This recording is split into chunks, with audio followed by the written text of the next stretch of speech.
Welcome to Two Drugged Girls. The podcast where two girls, No, women, on the verge of a nervous breakdown, sit around and shoot the shit. then shoot the science in 45 minutes or less. But probably more. I'm Rachel, And I'm Jessica. and we'll be talking all things millennial, sex, relationships, and pop culture. But also the latest science studies and trends being young women in STEM. And of course, being on prescription drugs. We're a podcast for women, by women. But men can come too.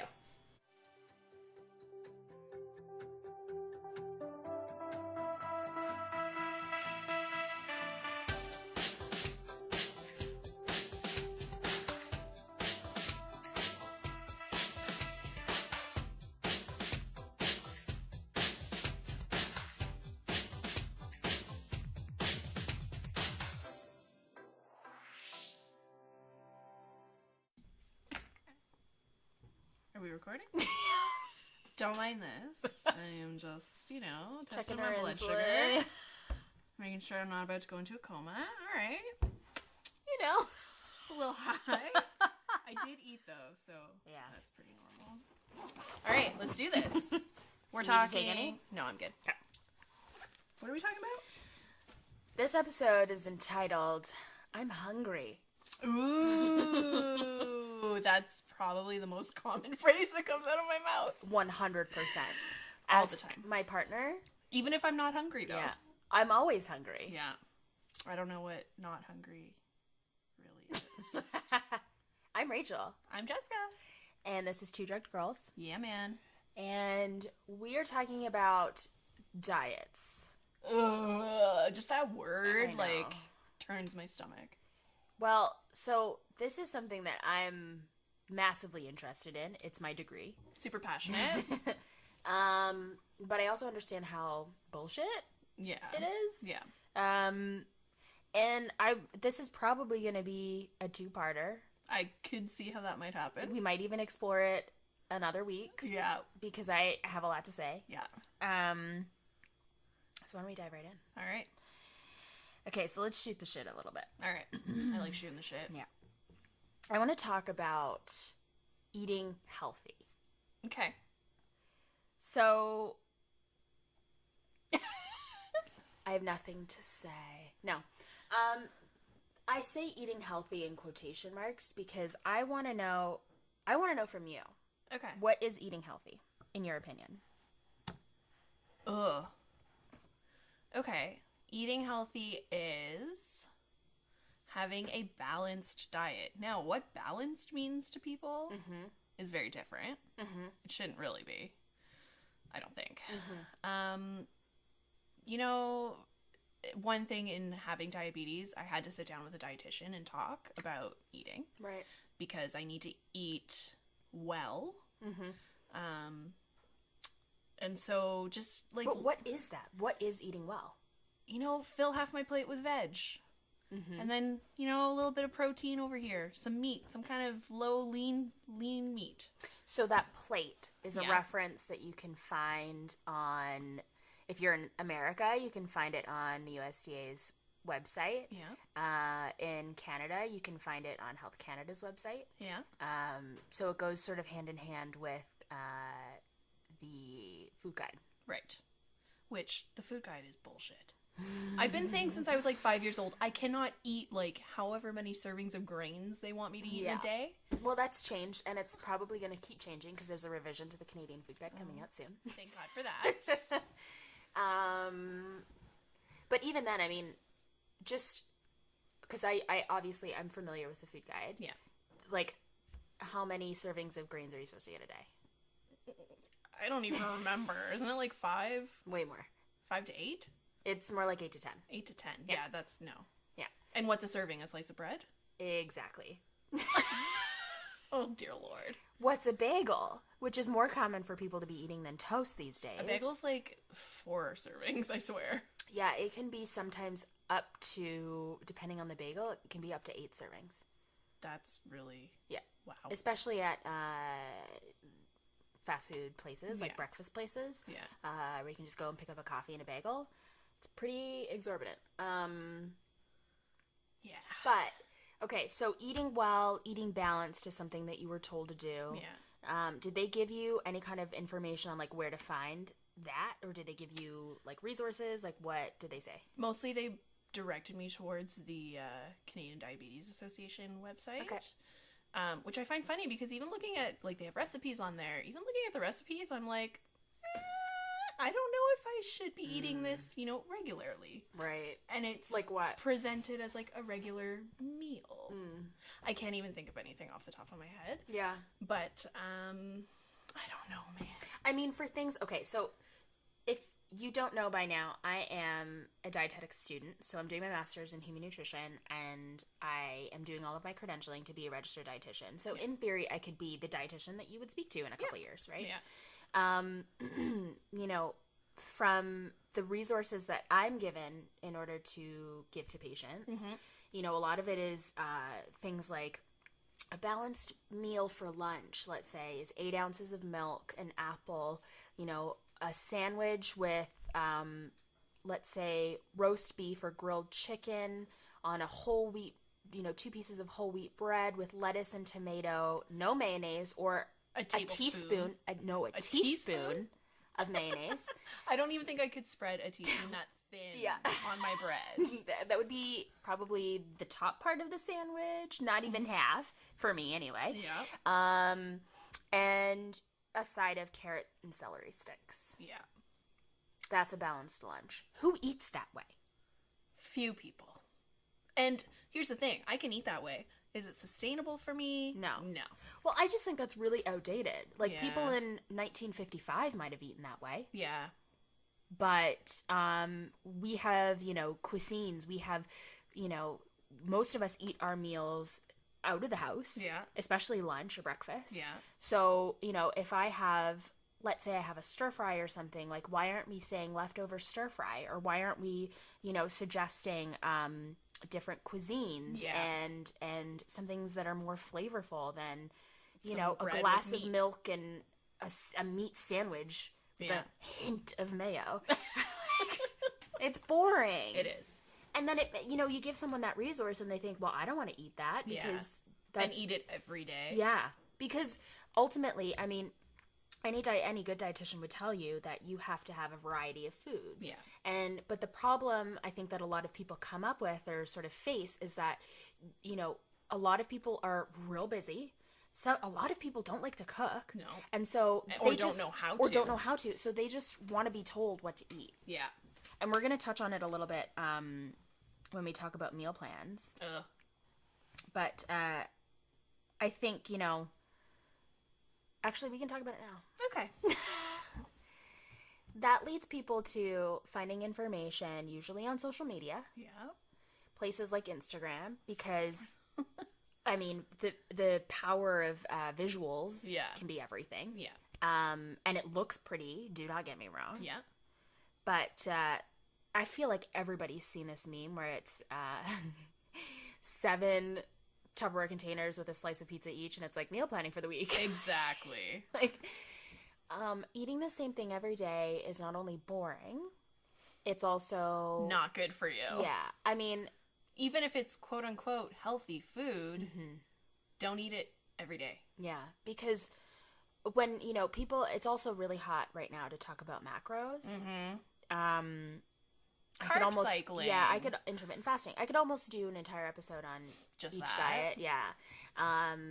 But it's really important to get your micronutrients, and micronutrients are vitamins and minerals. Yeah. And so that comes from the different varieties of foods that you're eating. So, your orange will have, everybody knows, has vitamin C. Yeah. And, which actually, funny enough, red peppers have about 5 times more vitamin C than oranges. Your potatoes will have B vitamins. Yeah.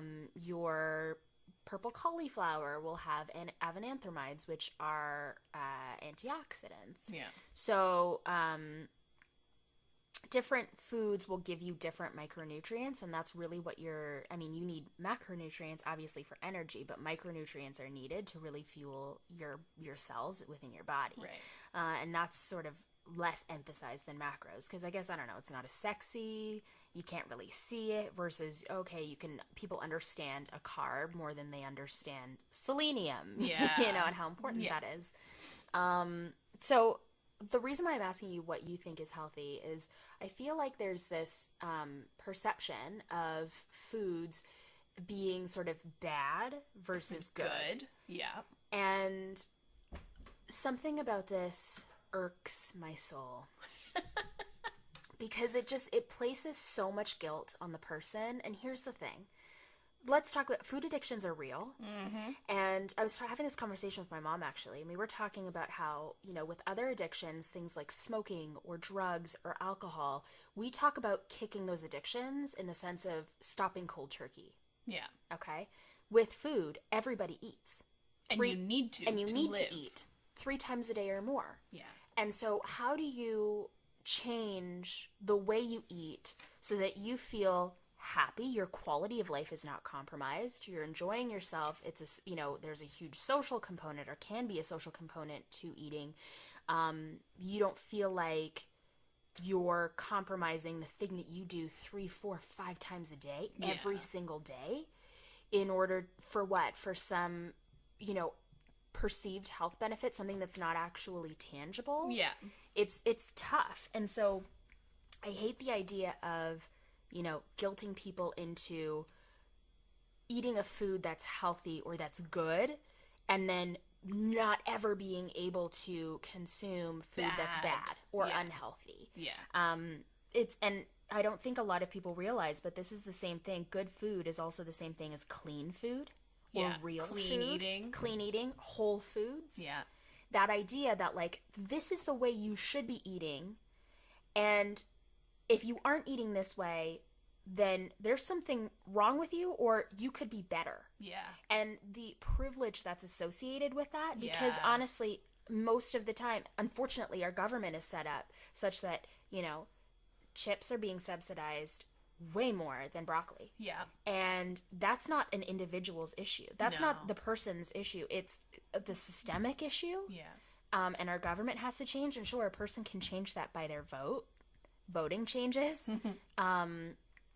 But ultimately, the day in, day out, and what you can do now is try to make the decisions that are best for you and your family. And if that means that, if money's tight and you got to skimp, it's like, what are you going to do? Yeah. You gotta eat. You gotta eat. So are you then going to be made to feel guilty and compromise your mental health because you are eating a food that someone perceives as being bad, or something you should be guilty or feel guilty about? Yeah. It's all bullshit. Yeah. We do our best that we can. Yeah. And like I said, the only way that you can change these huge systemic issues is by placing a vote. And like also understanding that, the way in which we were raised really shapes our lifetime eating habits. Yeah, absolutely. And I was really lucky to be raised by someone who is a cook. Yeah. She loves food. Food is a huge social aspect in our family. And so I grew up loving cooking. Like, to me, coming home from a day of work or a day, I've had a 15-hour day at school, I find like it's so cathartic to come home and cook. Create, exactly. Whereas I completely understand why so many people hate it. It's a chore. They have to come home, and let's face it, a lot of the burden is left on the woman. Yeah, they're responsible for feeding these 5 people or however many. Yeah.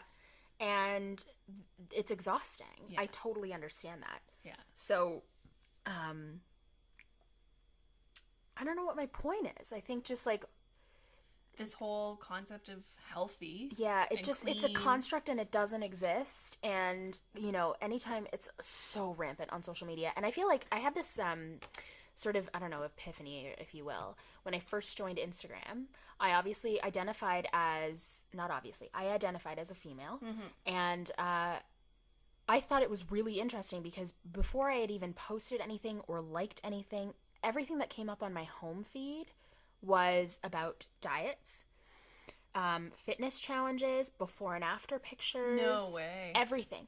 And I'm thinking, do men get this? And I posted it on actually Facebook. I asked anyone on the World Wide Web, Yeah. if they had experienced that, and a bunch of people commented, but no one had really had experience with this, like no men. Yeah. And maybe it's just because people aren't looking for it. Exactly. But I really wonder, it almost half makes me want to start an Instagram account and identify as a male and see what pops up. Yeah. Because, you know what? I could probably definitely see, bodybuilding and, Yeah. and, resistance training and stuff like that popping up, but and protein. The diet culture, though. Right, but the diet culture and the comparing yourself to other women, I think that totally is structured and geared towards women. Yeah. And we see it every day. Yeah. So the idea of, seeing all these posts, I still even get it, and I don't like any of them, but they pop up, is, tons of hashtag clean eating and hashtag Whole Foods. Yeah.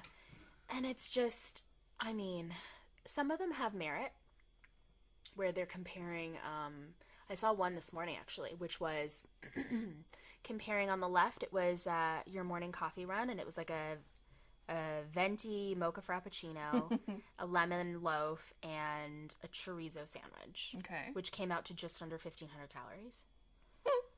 Versus the 1,500 calories that this person consumes all day. And Yeah. it was things like, a salad, a protein-heavy waffle, some blueberries, nuts, chicken soup, an apple, some yogurt, etc. Yeah. And it's like, which would you rather eat? Yeah. Okay, I kind of understand that, because maybe the person who has no idea that that's how many calories are in there, that they could essentially eat more for fewer, for the same amount of calories or whatever, get a Yeah. bigger bang for their buck. Yeah. But again, what privilege, Yeah. right? Yeah. But you can get that similar sort of coffee and bagel and treat or whatever for breakfast because you're short on time, you're short on cash, you don't, you know what I mean?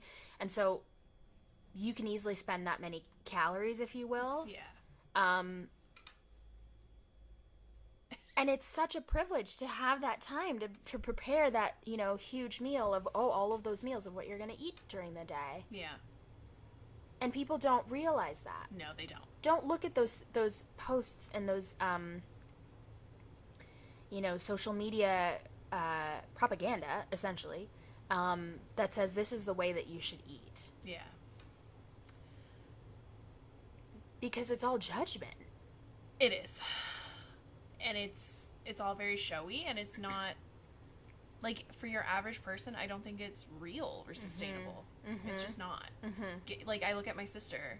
Yeah, on a Saturday, she might be able to make all that for her kids, and, there's their food for the day. But on a Monday morning, and she's got 3 lunches plus hers and her husband's, and no, it's not real. No.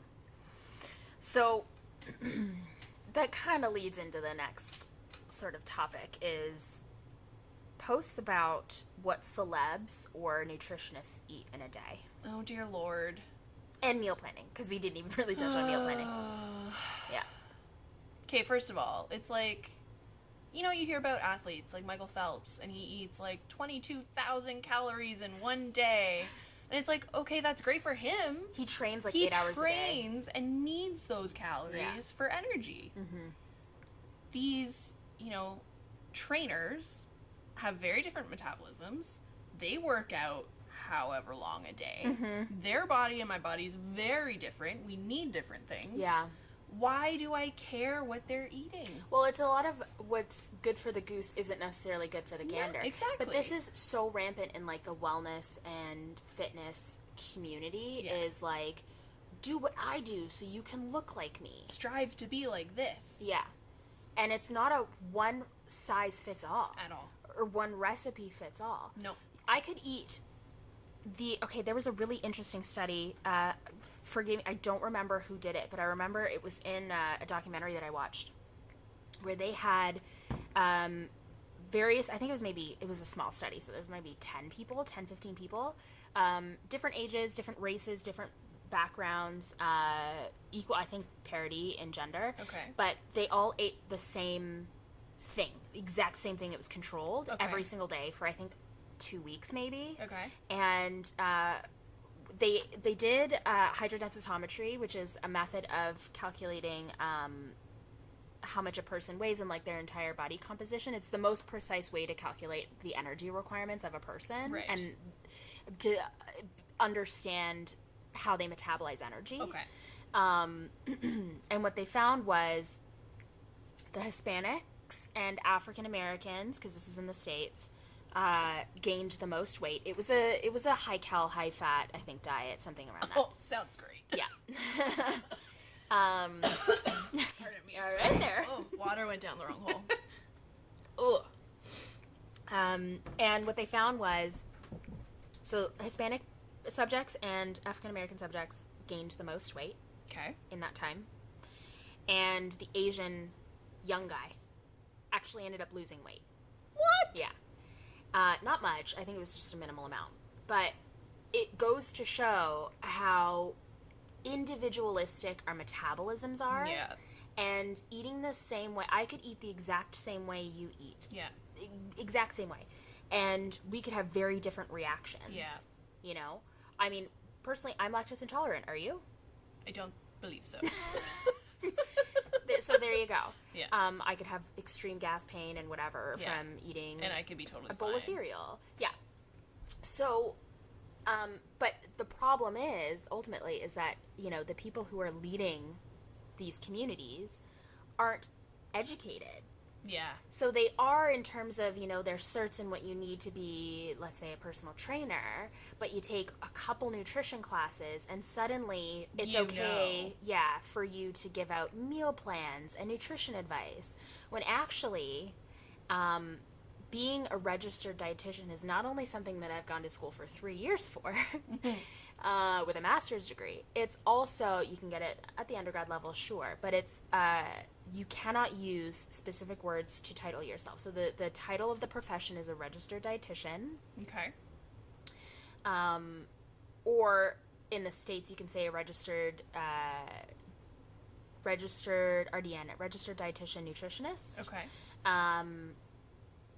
And somebody who does not have those credentials, they've not gone to an accredited university, they've not done the mandatory practicum or internship, and they don't have a license that can be revoked if they show malpractice. Yeah. And they haven't, you know, proved X amount of hours have been spent contributing to the profession in the college Okay. in order to keep their license. It's gnarly. Unless they've done all of those things, they cannot call themselves the words registered dietitian. Right. Now, lots of programs take advantage of that and come up with other titles that sound similar. So things like a registered holistic nutritionist. Yeah. Sounds very professional. And people who have that title go to a school. But that program is not taught by doctors, PhDs, actual registered dietitians. Yeah. They are just taught by people in the community who have a passion For holistic. for holistic nutrition. I'm not even berating on holistic. It's Yeah. like, you know, even with personal trainers, they can take programs and they can technically call themselves nutritionists. I mean, I have an undergrad in food science and nutrition. I can technically call myself a nutritionist. Yeah. But I cannot call myself, even now in the program, I'm not a registered dietitian yet.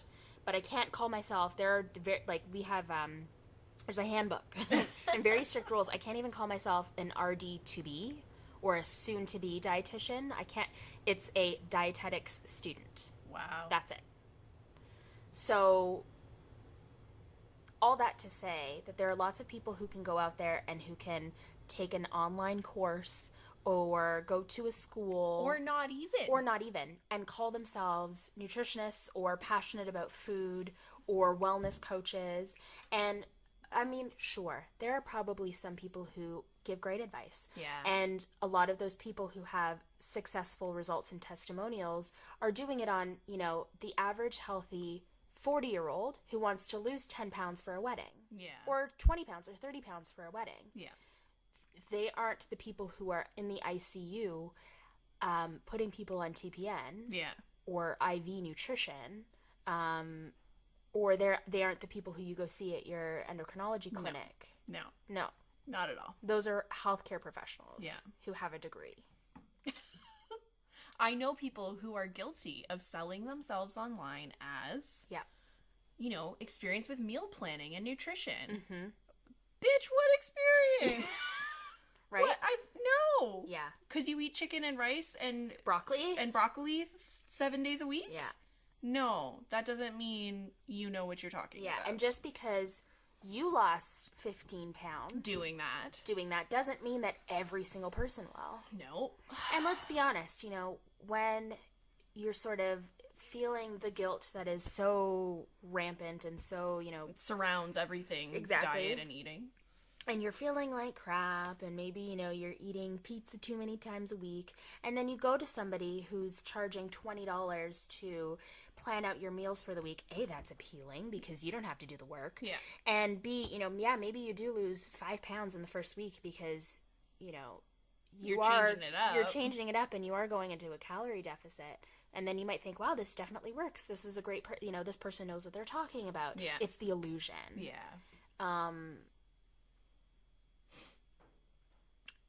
As I'm saying this, you know, just as a person who eats, I think, well, why not? That doesn't sound terrible.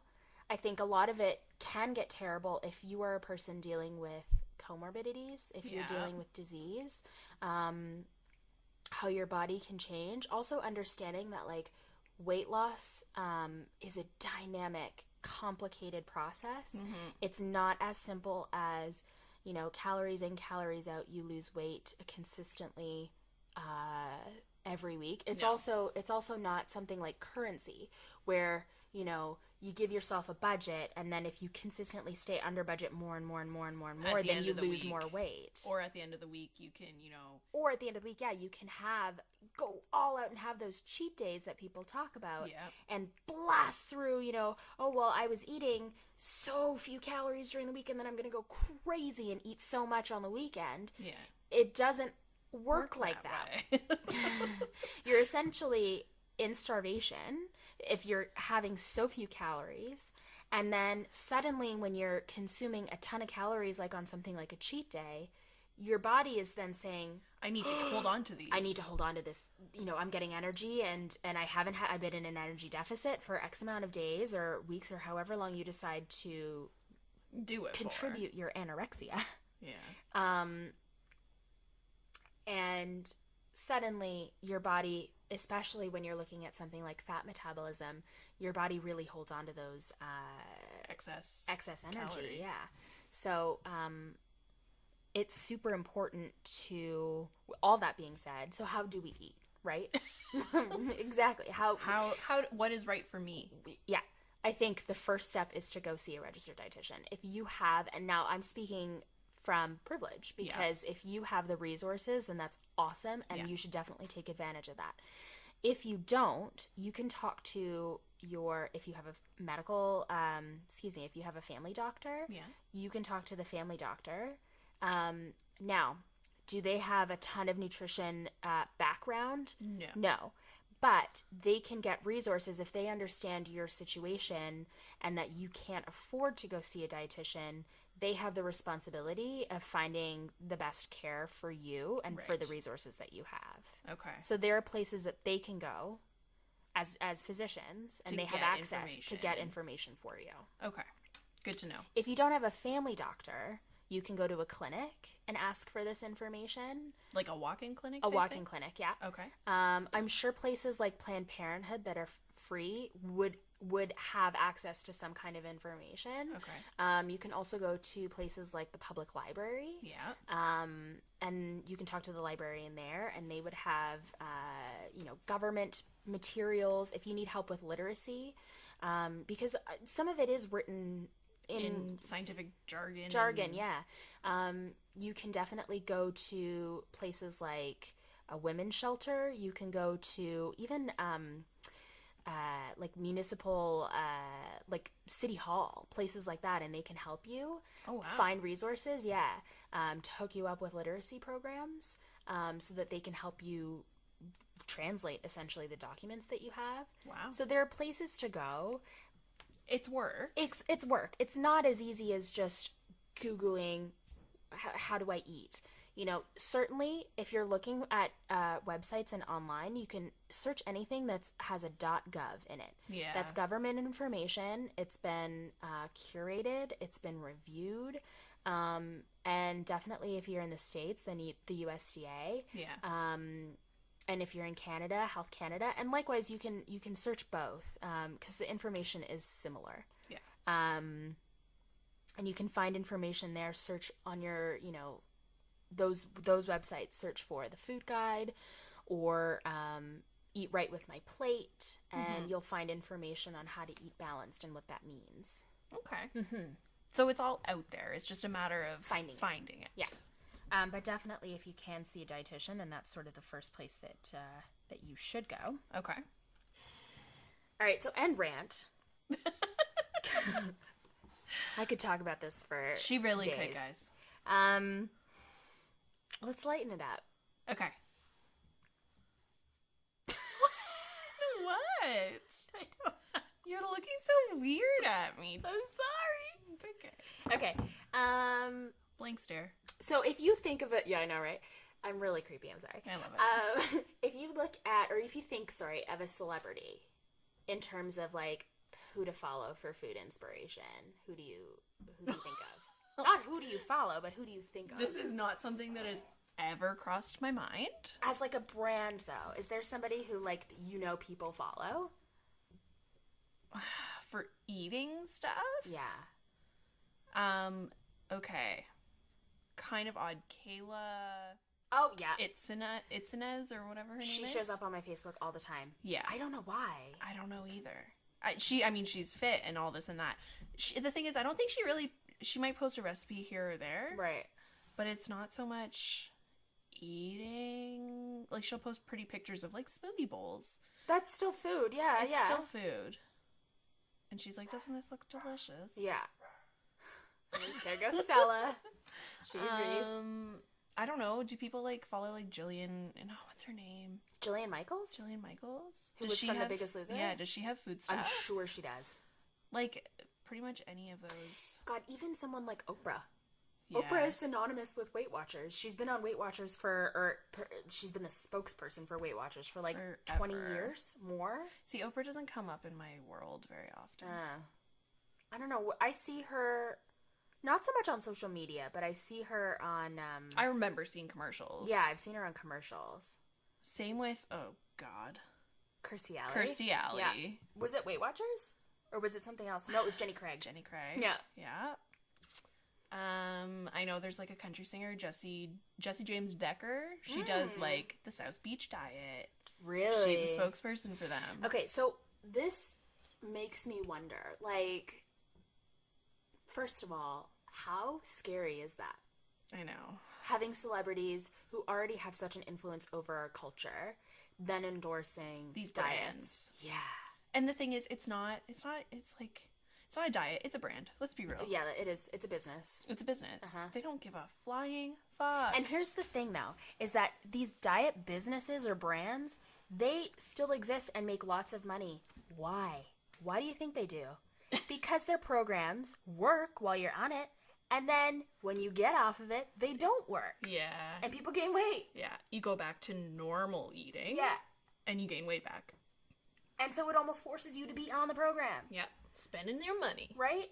Like, as somebody who will eventually be, I'm a dietetic student, let's get this straight, I don't want to see people again. Yeah. I don't. I want to send them. It's your goal to send them on their merry way. Yeah, in 15 minutes or less, which is crazy. our window, I know, which is all that, our healthcare can afford. I need to give them all of the information, not all of it, just the more specific, pertinent information that they need to gain enough tools and resources to be successful. That is crazy to me. Yeah. I have to just say how lucky I was To get an hour. sit down time one-on-one in front of her desk with little play food and get everything I needed out of her in that 1 hour. Well, I mean, a lot of this is inpatient, these Yeah. 15 minutes, Yeah. versus things like, I mean, when you see an endocrinologist and then you're seeing dietitians, then you have a diagnosis, so like, Yeah. we gotta You get gotta all work that with this. information. Yeah. But if somebody's just coming in for basic weight loss, or they've already seen a dietitian and they need to tweak a couple things, or they're in the ICU. Yeah. Yeah, it's not a lot of time. And so you got to be efficient. To the point. Yeah. So all that to say is, like, these brands, you know, you gotta wonder, like, I mean, how many of us had parents, probably moms only, who have been on some fad diets? Oh my god. I love my mother. Yeah. Cabbage soup. Whose mother didn't do the cabbage diet. soup? Yeah. Let's be real. I know. My mom lost a lot of weight, like over 100 pounds on Atkins. Yeah. And Atkins is similar to what's now hot, which is a ketogenic diet, which we'll talk about later on in the show. And gained all that weight back and then some. Yeah. That's how it works. Yeah. That's like, there was a debate on a women's group I'm in on social media, and they were talking about Weight Watchers recently. I don't know if it was a commercial on TV or if it was any other kind of ad in a different media, but or medium, and they were targeting teenagers. Ooh. And I had conflicting feelings about this, because some people, I mean, I agreed with some of the things that people were saying, which is that, you know, if parents are struggling with how to feed their children and how to instill good eating habits, what those even are. Yeah. Isn't it great to have a resource for them to be able to learn how to eat well? Okay. And I thought, I agree just with that sentiment. Yeah, I do. They need a resource. Yeah, they need a resource, sure. But is that resource, or should that resource be a business? This brand. A brand run by salespeople. Yeah. And to get them on a program that they pay for that is specific, and they don't share the information of how they create their formulas. Right. So you really need to follow the program only, and especially now they have the apps. And so you just I follow someone on YouTube who does it, and you scan the barcode, and then it'll tell you how many points, and you can change how many the serving size, so that you can sort of play, you know, a risk-benefit analysis of how much of the food you want to eat and how many points you want to consume. Oh, dear God.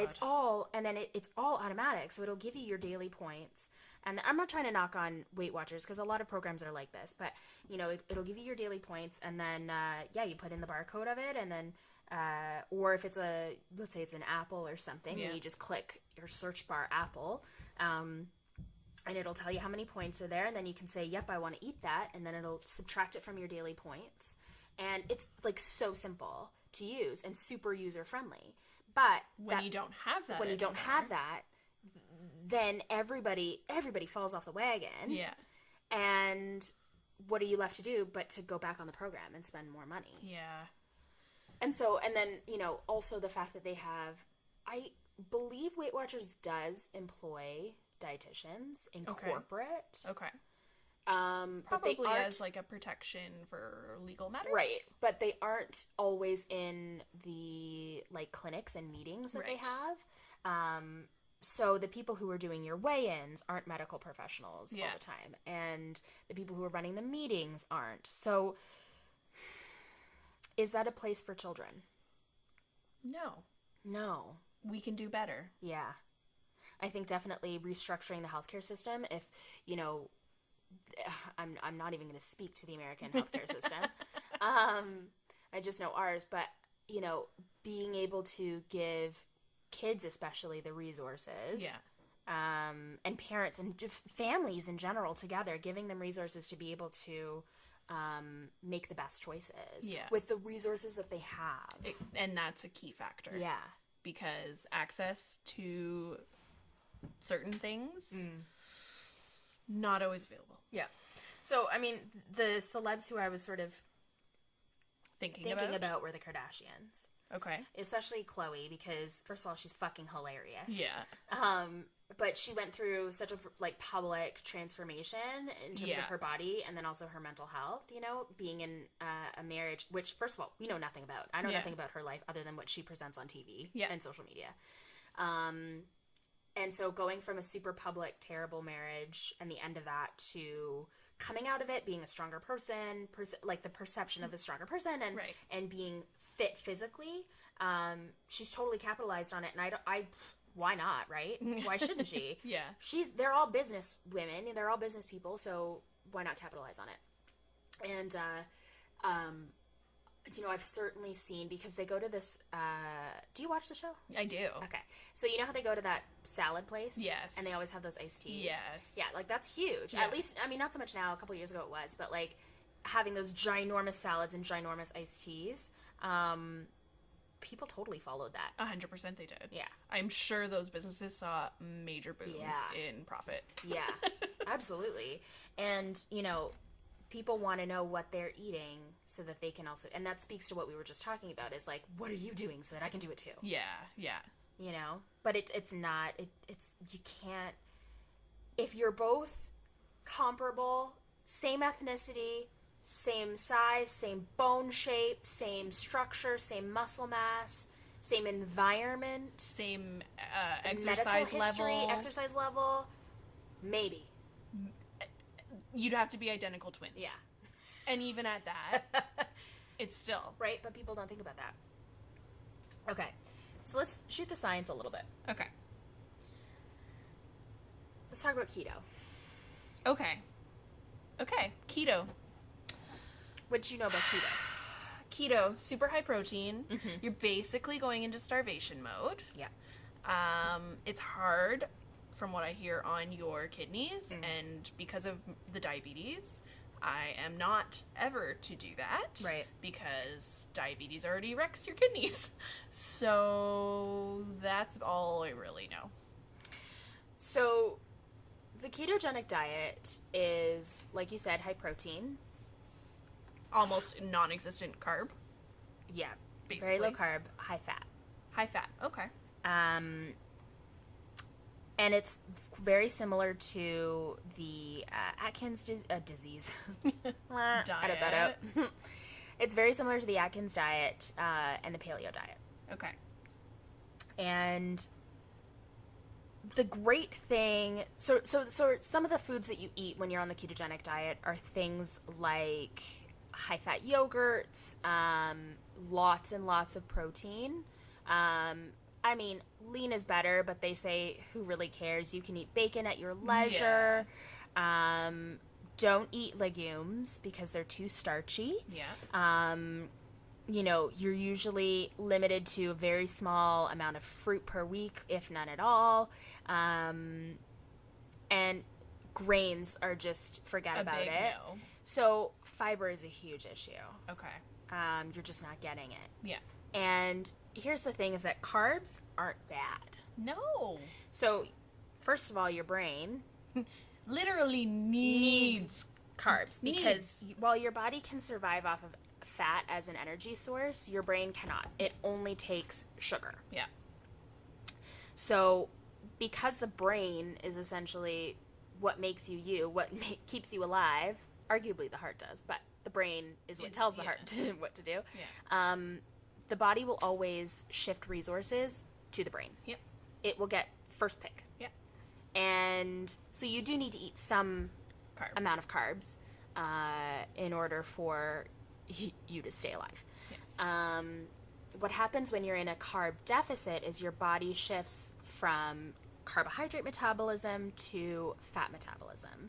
And so the principle of it is that yes, you're consuming a lot more fat in the ketogenic diet than you would be in a sort of balanced diet. Right. But you are forcing your body into starvation mode such that it burns all the fat that you're consuming in your daily calories, and then it starts to eat or consume fat deposits. So the fat that's like visceral, currently in your body. Yeah. And usually it's subcutaneous fat that goes first, and so that's the fat that's under your skin. And then if you continue and it's successful, it will then move into visceral fat. Okay. And now fat itself is not bad. Okay. You need fat in order to protect your organs, right, and your bones and your muscles. For example, your kidneys aren't surrounded by any bone structure. No. So it is literally surrounded by tissue and fat, and it needs that in order to exist. Yeah. And because, you move in your life and, you might fall and whatever, and it needs to protect, Bump it. Or... yeah, your kidneys. So once your body starts to move into primarily fat metabolism, it starts to produce byproducts of that. And one of the byproducts are ketone bodies. So they're essentially like a restructured fat molecule that's been oxidized. And the problem is that if your body has too many ketones circulating in the blood, you can go into what's called ketoacidosis. Something every diabetic fears. Right. Because prolonged ketoacidosis can lead to coma and death. Da, da, da. Now, that's not to say that every person who's on a ketogenic diet is going to die. No. It just means that even actually I've seen, so diabetics would be familiar. I don't want to say diabetics, people with diabetes. Yes. So, good for you. Thank you, You're Rachel. welcome. So people who have diabetes are familiar with testing their blood, or their pee, for ketone bodies. And Yeah. they have these sort of litmus strips that will change color depending on how many ketone bodies are in your urine. Yeah. And you're essentially producing more ketone bodies in your urine because your body's literally trying to get it out. Yeah. Because it shouldn't be there in your blood in such high quantities. So it tries to excrete it in the urine. So they now sell them for the ketogenic diet. Really? On the market. Yeah. And so they're seriously, what's the word? Upmarked? What's that word? Yeah. What's that word? Marked up. Marked up. They're totally marked up. Upmarked? And I work in retail. Jesus. So they're marked up for this population. And totally found in a different section of the pharmacy. But they're there, and that's so that people can manage the ketones in their body so that they don't go too far. And the problem is, why somebody who has diabetes shouldn't be on this type of diet is that your kidneys are already Under stress. under some stress. Exactly. And are dealing with a lot trying to filter sugar from your blood and trying to pass too much sugar through your urine. Yeah. So to give it more stress by then passing excess ketones can lead to kidney complications. Yeah. Now, this state of ketoacidosis, or having high ketones in your blood, has actually proven to be, it's not proven, it's been shown Okay. to be beneficial for people who have epilepsy. Yes. I had a student once upon a time who had to follow the keto diet. Mm-hmm. And so physicians are essentially doing a risk-benefit analysis where they, the risks of prolonged ketoacidosis far outweigh the epileptic episodes and the consequences of having recurrent episodes. Yeah. So it's still saying, hey, listen, like this could really damage your kidneys, but you know what? If it improves the quality of life and you can, preserve brain activity and functioning, then you're walking a tightrope, but it's worth it to walk. Exactly. Okay, so I feel like this has been real doom and gloom. I feel like It's because you're so impassioned. Yeah, but and you want people to learn. True. I do want good information to be out there, whether it's me giving that good information or other people. I just think like there's just so much info out there that people don't know how to wade through it all and don't want and I don't to. blame them. No, Yeah. and I don't blame them because there is so much info, and if you can get it for free, or if you have to pay a professional to tell you, what would you rather do? Yeah. Okay, so with the keto diet, sort of the main points I want to talk about is that it has been shown to be good for initial weight loss. Yes. When you compare different restrictive diets, usually the high-fat, low-carb diet works the best in terms of weight loss. Yeah. Not by much, but it by works. some. Yeah. The thing is, though, is that it's not good for if you have, I'm going to spout out a bunch of big words, but bear with me. If you have hypertriglyceridemia, which is essentially lots of fat in your blood. Which I have. hypercholesterolemia, which is lots of cholesterol in your blood. Which I have. If you have a history of or a propensity for heart disease, if you have hypertension, if you have diabetes, for the reasons we listed before. But it's not good because this particular diet is or can be high in saturated fat. Yeah. And saturated fat is essentially the fat that's most often just found in animal sources. So any kind of marbling you find in your meat, or the fat that's in, yogurt or milk or cheese. There's not to say that fat is bad for you, because it's not bad for you. Your body needs some of it. But the amount that we consume sort of generally in North America is too much. Yeah.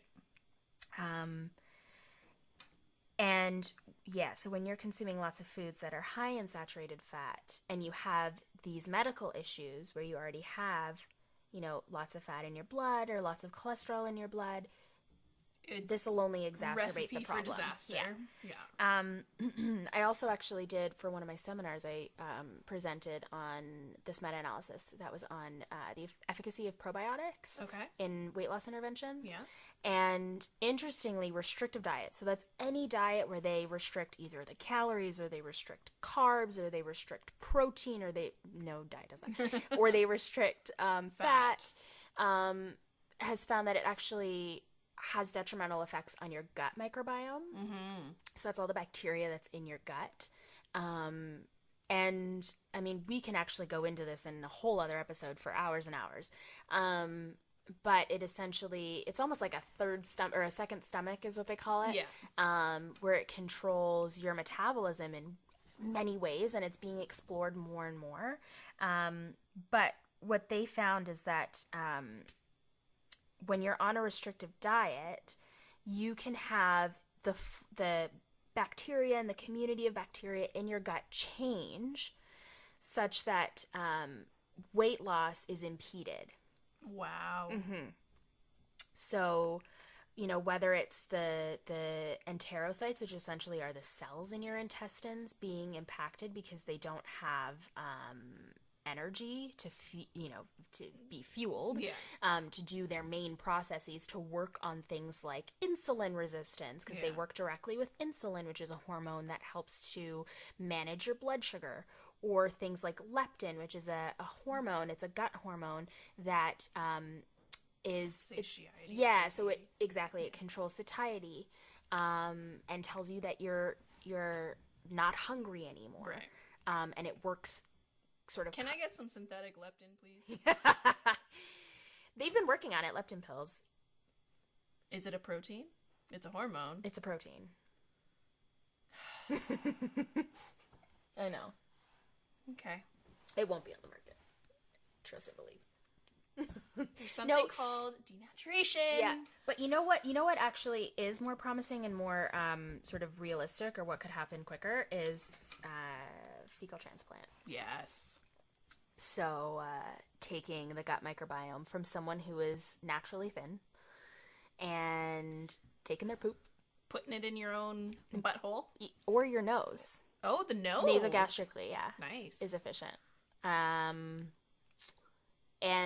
because, oh God, we're going into it, but I won't go into it. But lots of studies have found with mice, actually, that, so what they do is they have 2 mice that are fed different diets. One's fed a normal diet, and one's usually fed like a high-fat, high-carb diet, or a high-calorie diet, such that the second little mouse is obese. Okay. And then they take They do the transplant. They do a transplant into so from both separately into 2 normal mice. So one is essentially has the control, or the normal diet, gut microbiome. The other has the obese gut microbiome.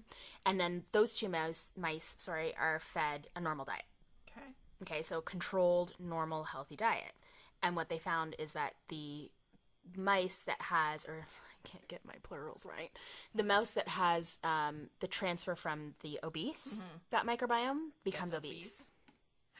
Yeah, so the way in which we're even metabolizing food is totally influenced by the bacteria in our gut. That is actually mind-blowing. Yeah. I don't want poop up my nose, but like if it could help me solve health issues, heck, why not? Yeah.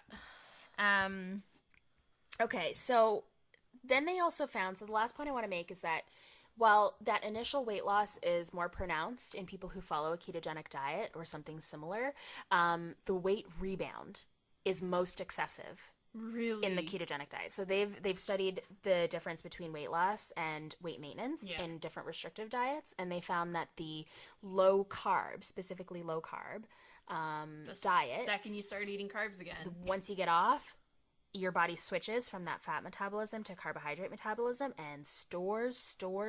So your weight gain is crazy. Wow. Yep. Sometimes almost double. Jesus. And what's promising is that the diet that's sort of that people are able to maintain the best and you don't see this weight rebound. No diet at all? Balanced diet. Balanced diet, which is no diet at all. It's how everyone should be eating. Which, if you're still listening going, what even is that? 45 to 65% carbs. Okay. 15 to 25 or 30% fat. Wow.